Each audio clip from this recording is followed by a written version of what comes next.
Buongiorno cari amici, benvenuti anche oggi a una piccola live splash del vostro maledetto veneziano. Oggi parleremo di quelle situazioni in cui è un po' sfuggito di mano le redini della famiglia, magari famiglie monoparentali o famiglie in cui non si è guardato troppo l'istruzione dei propri figli. Ma prima di fare questo vi chiedo di iscrivervi al canale Gil De Garda, nel mio canale e su YouTube chiaramente, se sei qui di passaggio a prima volta, di venirci a trovare nei nostri gruppi social, ne abbiamo due, uno i casti sacerdotali, l'altro radionica, radiestesia, teologia ed ermetismo.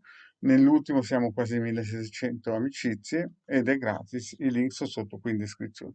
Eventualmente, se vuoi anche scaricare degli ebook gratuiti con tanto di spiegazioni di circuiti radionici e quadranti radiostesici, il sito è Capitano, fondato a Marietto nel 2015, ha più di 20 book, ne hanno già scaricati 150.000 e il vostro Marietto ha donato all'umanità più di 2 milioni di circuiti radionici, quadranti radiostesici con tanto di istruzioni. Bene, parliamo un po' di queste situazioni che oggigiorno sono all'ordine del giorno. Praticamente in casa i ragazzi sono attaccati a internet, ehm, acquisiscono come spugni, soprattutto fino ai 12-13 anni, sono come dei spugni, qualsiasi cosa che acquisiscono è legge, e i genitori praticamente non hanno più, o per mancanza di volontà, o perché sono monoparentali, o perché i genitori alcune volte hanno anche loro delle debacle, no?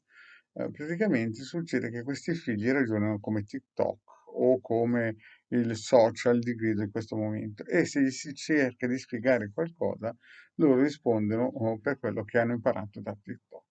E questo è chiaro, all'inizio può anche essere divertente, magari ascoltare un bambino che ti risponde perché su un video ho visto questo, ho visto quest'altro, ma poi chiaramente se si perde il nord, se si perde la bussola, se si perde la possibilità di insegnare ai propri figli qualcosa di buono, no? Si spera sempre, chiaramente la cosa poi si porrà a chi sposerà questi ragazzi o con cui vivranno assieme, no?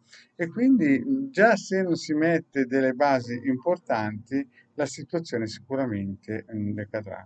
Allora il vostro Marietto ha messo nel sito capitano.altevista.org dei circuiti radionici gratuiti in cui si può trasmutare le energie negative in positive. Sono gratuiti. E questo è una possibilità che si ha per iniziare. Le istruzioni sono chiaramente negli ebook che si possono scaricare e questo può aiutare a iniziare a limare questa, queste, questi influssi nefasti che questi social purtroppo oggigiorno hanno sui nostri figli. Bene, cari amici, grazie di avermi ascoltato e alla prossima e attenzione ai social.